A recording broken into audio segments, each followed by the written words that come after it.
Hey everyone, it's the Binge List in which I steer you through the thousands of hours of content out there and tell you about the best. You can watch the films and shows I'm talking about on Tata Sky Binge.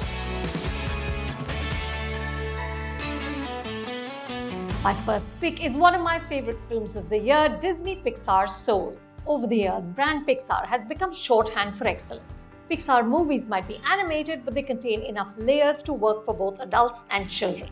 Even their middling titles have passages of poetry. Soul is a lesson in living life to the fullest. I know that sounds like a tired Instagram post, but director Pete Docter turns it into a joyous exhortation. The film is co-directed by Kem Powers. Dr. Powers and Mike Jones wrote the story and screenplay. Soul is about Joe, voiced by Jamie Foxx, a New York middle school band teacher. We meet Joe on the best day of his life. He's been offered a permanent job at the school and landed a gig playing piano for a jazz quartet. But then he falls into a manhole and dies.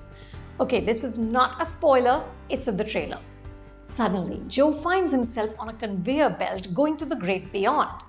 But Joe's not ready to go yet and he runs determinedly in the other direction, something I suspect many of us will do when our time comes. Joe falls off and ends up in the Great Before, where souls are being prepped for Earth. As part of the complex rules of the Great Before, Joe is required to mentor a new soul, 22, voiced by Tina Fey. 22 has been mentored for thousands of years by the best, including Abraham Lincoln and Mother Teresa, but she has no interest in going to Earth. Of course, through adventures that are trippy and a tad convoluted, Joe and 22 teach each other why life is worth living. Soul tackles weighty themes with a light touch. It asks us to consider our own mortality. It reminds us to savor the everyday pleasures of the world, like pizza or the way autumn leaves glow in the sunlight. It shows us the hollowness of the blind pursuit of goals and tells us to stop and smell the roses. And it does all of this with generosity and wit. In one scene, 22 quips, "You can't crush soul here, that's what life on earth is for." The visuals are delightful and madly inventive. At one point, Joe's on this ghostly pink ship, which has tie-dyed sails and Bob Dylan songs playing on a loop. The film has been scored by Trent Reznor and Atticus Ross, and the jazz pieces have been arranged by Jon Batiste. Soul might not hit the sublime heights of Doctor's last feature, Inside Out, but there is so much to love here. I was a weepy mess when the film ended. You can watch Soul on Disney Plus Hotstar Premium. My next pick is an Amazon original documentary called Time. You can see that on Amazon Prime Video. Many American critics have called it the best documentary of the year. Garrett Bradley won the directing award at the Sundance Film Festival earlier this year for the film, and it's certain to be an Oscar nominee. Time is about an entrepreneur and activist named Fox Rich who's fighting to get her husband Rob out of prison, where he's serving a sentence of 60 years. Sometime in the early 90s, Rob and Fox robbed a bank. As she tells it in her voiceover, they were desperate and desperate people do desperate things. For being the driver of the getaway car, she served 3 years. He is still incarcerated. Time is the story of Rob's absence, of Fox raising their 6 sons without him, of her making a living and doing activist work and pursuing with dogged determination his freedom.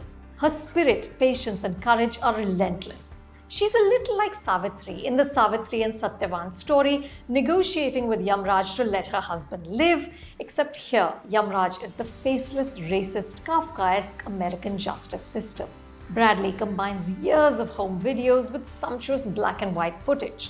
The narrative goes back and forth. We become part of this family and we see them age before us. The boys grow up to be thoughtful young men. Fox alters in front of our eyes, losing that cheery sparkle of youth, but gaining in wisdom and heft. So much is lost over the 20 years, but Fox doesn't despair. Her tenacious faith doesn't falter. The editor, Gabriel Rhodes, uses Fox's videos with great skill. So time doesn't just move forward in a linear fashion, it skips around, making us keenly aware of the passing of it. And at the end, we weep, not only for Fox and Rob and this family, but also for ourselves and our own mortality. Time is a beautiful film filled with ache and hope. Don't miss it. A small-time goon who has an existential crisis after reading Paulo Coelho. This character was one of the many things that made me rave about Shor in the City when it released in 2010. Tilak, played by Tushar Kapoor, lives on the border of criminal and lower middle class. He's a proud book pirate, but he has friends who steal, deal in guns, and even try to rob a bank. But after reading Coelho, his view of life changes. In a hilarious scene, he even tries to explain Coelho's philosophy to his buddies Manduk and Ramesh. They look stumped. All they want to do is get rich quick. Shor in the City was the second feature made by director duo Raj and DK, and it has all their signature elements. The deadpan humor, the tinge of eccentricity, the ability to locate humor in the ordinary, and a keen awareness of the inherent absurdity of life. In this film, there's a scene in which the local goon, Tippu Bhaiya, played by a terrific Amit Mistry, is casually assessing a consignment of guns when he gets a call regarding his next meal. The caller wants to know khana kya banana hai. Tippu is handling lethal weapons and chatting about which vegetable will create less gas. It's the comedy of being alive. The film is also a finely etched portrait of Mumbai, a city bursting with people, dreams, ambition, and desperation. DOP Tushar Kanti Ray's camera snakes through the crowded streets and lanes. The screenplay, written by the directors along with Sita Menon, is set up as an 11-day countdown during Ganesh Chaturthi. The various narrative threads hurl towards climax as the city explodes in celebration. The Shor in their lives matches the Shor in the city. But eventually, they all find a semblance of peace. Raj and DK went on to make films like Go Goa Gone's 3 and the superb series The Family Man. But if you want to see where it all started, check out Shor of the City. You can watch it on Hungama Play. And my discovery this week is Phobia on Eros Now. Phobia is about an artist who develops agoraphobia, or the fear of public spaces, after she's assaulted one night. A friend shifts her into a new apartment, hoping that it'll help her heal, but in fact the opposite happens. The apartment seems to have a life of its own, and Mehek becomes more fearful and unhinged. On the surface, the film is a standard issue horror film, but director Pawan Kriplani creates a smart and sassy thriller. And Radhika Apte, who is superb as Mehek, holds it all together. Phobia makes up in ambition what it lacks in scale. Do watch.